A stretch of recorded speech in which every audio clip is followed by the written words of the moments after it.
What's up, guys? Today's topic of discussion, quantization. So what is quantization? So imagine this, right? You're sitting in your studio, your bedroom, wherever you record music, and you have your keyboard, your MIDI keyboard, your piano, whatever, and it's plugged into your audio interface, plugged into your computer. So you have this melody in your head, right? And you put the melody down, you think it's great, it's awesome, right? And you play it as you're recording live in FL Studio, in Ableton, whatever.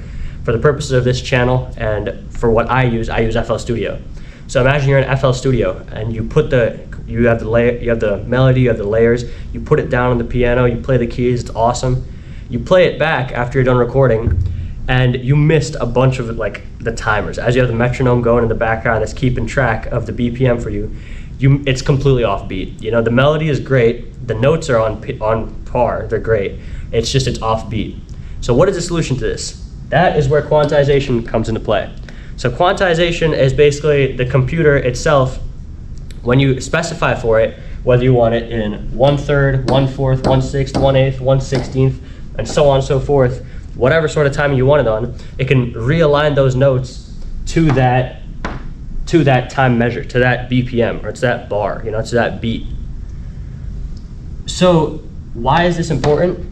This can help your melodies improve drastically if you use it correctly and if you use it in the right ways and the right proportion. Now you're probably asking me, yo, why would this ever be a bad thing? Wouldn't this put my melodies on beat? It would make it all line up so I can make the rest of my beat, the drums and everything, sound great and line up right how they should, and then it would sound professional quality, right? Here's the downside to it. A lot of times what you want, when you want that human feel, next time you listen to a song with piano or guitar or any sort of real life, tactile, human played and with a human touch type of instrument and that type of element in the song, listen to that part of the song and hear if it's really exactly on beat or not. And 99 out of 100% of the times, it's not gonna be exactly on beat. It's gonna be just a little bit off, some notes are gonna be a little bit late, a little bit early. So why is that important? Because too much quantization can make your song sound too robotic. It can sound unnatural, unhuman, and a lot of genres like jazz or swing or soul music, they thrive off of non-quantization, if you will. They thrive off of offbeat melodies, slightly offbeat drums. Now, not to the point where it's messing up with the listener's ears and it just doesn't sound good anymore, but to the point where it sounds natural. It sounds like there's some human touch to it. It doesn't sound like it's completely just computer generated.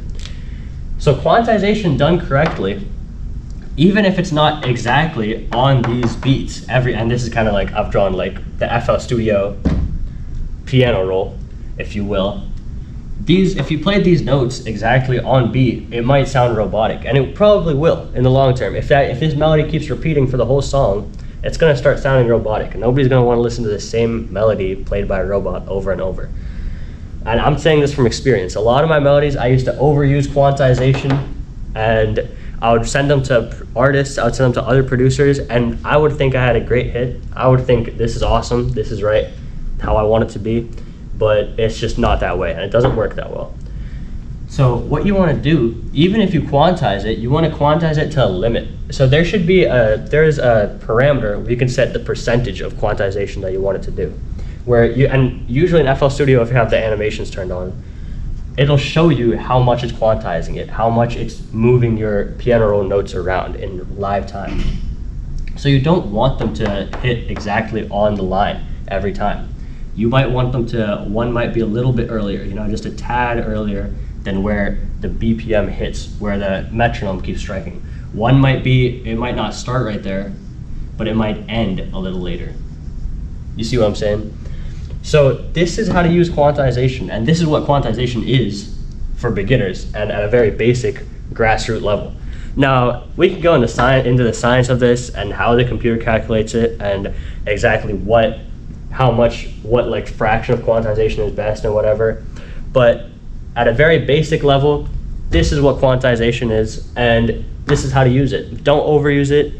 Use it to your benefit the best you can, but don't overuse it, and don't use it so much to the point that it ruins your songs. If you want more tips like this, go down to the first link in the description where I'm running my Producer Academy.